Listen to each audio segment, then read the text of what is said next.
All right, so today I'm going to teach you guys how I made this clip right here. It's pretty straightforward. I'm not going to waste any more of your time, so let's hop into it. Here's the clip right here. It's just some headphones. I hung it off of a string, put it in front of a green screen, pretty straightforward. But the first thing that we want to do is time remap this. I want to give it a little bit more dynamic movement, so we're going to press Ctrl-Alt-T. It's going to bring up our time remap. And I want the beginning to be fast and then ease into it going slowly. So I'm gonna have it do a few rotations and maybe end around right there. Let's add another keyframe. Then we're gonna highlight these two and drag these back. This is gonna make the beginning really fast, like that, but it is too jerky. So I'm gonna highlight all of the keyframes, hit the graph button right here. And then we're gonna drag this guy down and drag it to the left, and the same with this one. So it's gonna start off fast and then ease into the slow. It's gonna look something like this. Then we're gonna go into the effects and presets panel, and we're gonna type in CC simple wire removal. Let's add that to the clip. We have point A and point B, and you'll see them right here, these little markers here. And this is basically just going to remove the wire for us. Zoom in here.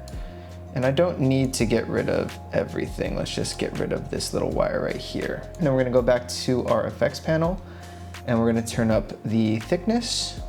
And I usually set my mirror blend at 50%. And then we're gonna set keyframes at the beginning of the clip for point A and point B. And basically, you're just gonna move frame by frame and just make sure that wire is removed. So I'm gonna fast forward through this so you don't have to watch this long, boring process. All right, now as you guys can see, the wire is now removed. We don't really have to worry about the bottom part because we can remove that later. We are going to pre-compose this clip. We're gonna right click, hit pre-compose, move all attributes into a new composition. So after you pre-compose your clip, you want to go up into the corner and hit the rectangle tool, and we are going to crop out the bottom part of the string.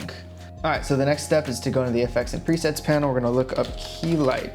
In my After Effects, it has a key light plus key cleaner plus advanced spill suppressor. I don't know if all After Effects have this, but if you don't, you can search these separately and add them. So we're gonna add this here. We're gonna go into the effects controls. We're gonna grab the dropper tool and hit a green that's close to the headphones. Now off the bat, you can see this isn't done very well, so we're gonna have to make some adjustments. I'm gonna turn up the screen gain a bit. We still have kind of a green outline around this. We're gonna go to the advanced spill suppressor. Sometimes the standard works. This looks pretty good, but I feel like it's taken some of the color out of the headphones. So I'm gonna do ultra and just tweak these around a bit until it looks good. And I think this looks pretty good, but I see some weird outlines around the edge here. So what I like to do, go into the screen mat under key light, and then we're gonna go to shrink and grow screen. And I'm just gonna shrink this a tiny bit. I think this looks pretty good, but if you look here, I have some artifacting, and usually what you can do is go under key light and clip the whites a little bit to bring those back.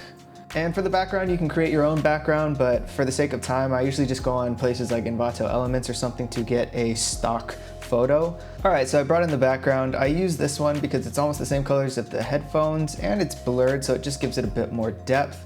The first thing that we're gonna do is animate this. Now you can animate this through the transform panel, but the only thing about that is it's not gonna match the movement of the background. So what I like to do is right click underneath your clips, and we're going to add a new camera. Don't have to change any of these settings, just hit OK.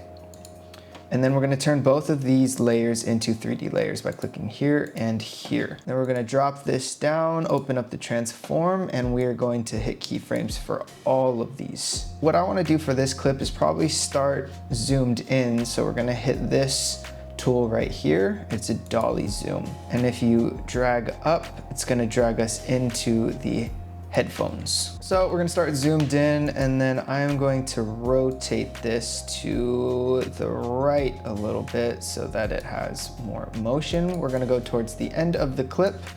We are going to zoom out, and then we're gonna set this value of Z rotation back to 0.